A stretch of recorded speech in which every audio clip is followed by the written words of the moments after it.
పట్టుకోవాలి అంటే ఆడపెళ్లి వారి పనుపున పరమ భగవద్భక్తి తత్పరులైన వారు ముగ్గురు పట్టుకోవాలి ఒకవైపు, మగపెళ్లి వారి తరపున ఇద్దరు పట్టుకోవాలి.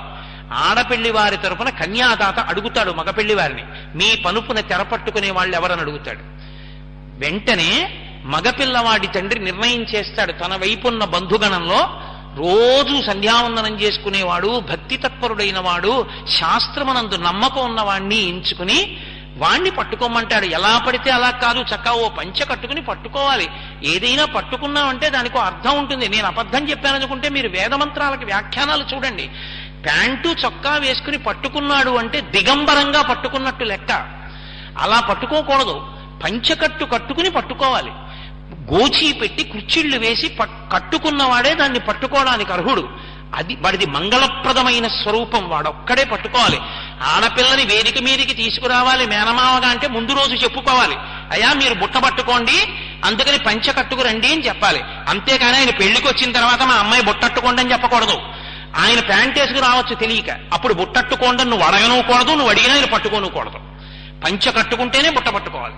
ఎందుకంటే ఆమె పద్మమునందు కూర్చున్న లక్ష్మి, లక్ష్మీ స్వరూపమైనటువంటి దాన్ని వైదికమైన దుస్తులతోనే పట్టుకుని తీసుకురావాలి. ఆడపిల్లని నడిపించి తీసుకెళ్లరు, ఆమె లక్ష్మీ స్వరూప కనుక. ఒక పని చేశామంటే శాస్త్రం అంత జాగ్రత్తగా విధించింది. శాస్త్రము మీద మర్యాదతో చెయ్యాలి తప్ప ఎలా పడితే అలా చేయకూడదు. ఆయన దేశ విదేశాల్లో చదువుకుని వచ్చాడు, కత్తి పట్టుకుని 4 వీధుల కూడల్లో నించోబెట్టి సెగ్గడ్డ కోసేయగలడు. అయినా ఆపరేషన్ థియేటర్లోకి వెళ్ళి ప్యాంటు చొక్కా విప్పి ఆ డ్రెస్ కోడ్కి సంబంధించినటువంటి దుస్తులు వేసుకుని పైన కూడా గుడ్డతో ఉన్న టోపీ పెట్టుకుని చేతులు శుభ్రంగా కడుక్కుని గ్లోవ్స్ వేసుకుని ఆయన ఎందుకు సెగ్గడ్డ కోస్తున్నాడు? ఆయన వృత్తి మీద ఆయన నిబద్ధత, అంత జాగ్రత్తగా కోస్తున్నాడు. ఆయన 4 వీధుల కూడల్లో కూడా కోసేయగలడు, అంతటి నిపుణుడు. కోస్తున్నాడా? కొయ్యడు. ఆయన శాస్త్రం మీద ఆయనకంత నిబద్ధత ఉంటే నీ కూతురు భవిష్యత్తు మీద నీకెందుకు ఉండదు? నువ్వెందుకు పాటించవు శాస్త్రాన్ని? ఎందుకు ఆ బ్రాహ్మణులు, ఇంకెందుకు వాళ్ళు పురోహితులు? ఎందుకు ఆ మంత్రభాగం?